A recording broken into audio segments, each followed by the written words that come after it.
What are we doing here? And where are we gonna go? It's like we just woke up one morning, and then it's welcome to the show. Don't ask any questions, just go with the flow. Make as much money as you can, and try your best not to get broke. Copy everything you see on the TV, from the hairstyles to the clothes, and don't think too often, just do exactly as you're told. And if you ever get confused, then just turn towards the alcohol. You'll still hear your thoughts, then just turn up the radio as you learn to live a lifestyle of drugs, sex, and rock and roll. But in all honesty, I just need to know, is there more to the cycle than growing and getting old? Living and dying just to leave behind a happy home and a whole lot of property that somebody else is going to own. I just really need to know before the casket's closed, 'cause I'm not willing to gamble with my soul, nor am I ready to take any chances. These are just simple life questions, and I'm just searching for some answers. Like, what are we doing here? And what is our purpose? How did we get here, and who made us so perfect? And what happens once we go, or is this world all really worth it? Questions we don't answer because apparently we don't really have to. There's no purpose to this life and our existence is merely natural. Then in that case, please let me ask you, did you create yourself, or was it somebody else who had fashioned you? 'Cause you're a being that's impeccable, faultless and unparalleled. You're a product of supreme intelligence, and I'm merely being rational.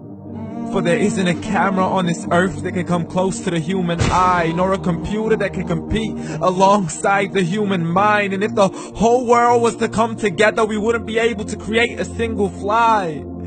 So many signs, yet we still deny. As science tries to justify that all this could come from none, when it's a simple sum. 0 plus 0 plus 0 cannot possibly ever give you 1. So from where did all this order come? For everything has its origins, a maker, a creator of its own. I mean, the only reason you're watching this video is because somebody had to press upload. So we can believe in the Big Bang, but I'd rather believe in He who caused it to explode. Allah, the creator of everything, along with every single soul. The ever-living, the master, the only one who is in control. Unlike his creation, beyond our imagination. And no, he's not a man, nor does he have any partners in association. He's on his own. And no, he did not ever leave us alone. Just like every manufacturer, he left us with an instruction manual. The Quran and Islam, and I'm sorry to jump to conclusions, but it's the only one possible. The only definition of God is the one and only supreme being. It's logical, a book with 0 contradictions, with miracles that are both scientific and historical, all revealed over 1400 years ago. Like the detailed description of the human embryo. The descriptions of the human embryo in the Quran cannot be based on scientific knowledge in the 7th century. To the mountains as pegs holding firm the earth below, and the 2 seas that don't mix in a complete separate flow. To the planets in orbit, alternating night and day as they stay in flow. The expansion of the universe and the creation of everything from H2O. To the stories of the past and the preservation of Pharaoh. To identifying the lowest point in the land where Persia defeated Rome. The gushing fluid that created man in the glands between the ribs and the backbone. And not a word has changed, it's still the same. So please explain how all this was known over 1400 years ago.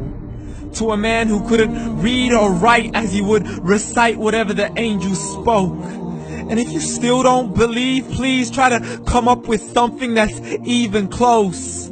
But you can't, so we took God as a mockery and his messengers as a joke. Muhammad could not read or write. How somebody who can't read or write gonna start a religion? Dismissed his scriptures as legends and tales of the ancient folk, as we live life according to our whims, desires, and hopes. saying this life is the only home we will ever know. We will live then die then simply turn to bones. YOLO! Correction, after the grass dies, the rain arrives and it regrows, and Allah promises to do the same thing to your very soul and bring you back from your very fingertips to your toes, as the all-seeing supreme being watches us so close, and we are surely being tested in our wealth, our health, and our self, and everything that we've been blessed with. So believe, for we will surely be resurrected and be brought back to our Lord and account for every single deed, as He hands us our books and orders us to read. From the bad to the good and everything in between. You yourself are sufficient for your own accountability, so don't be mad at me. You are the one who thought He wouldn't come back to me. I gave you a whole life long to search after me, but you were busy in all that which was temporary. So read, and glad tidings to all those who believed. And if you disbelieve, read. And don't let that day be the first day you find out what your life really means. Read.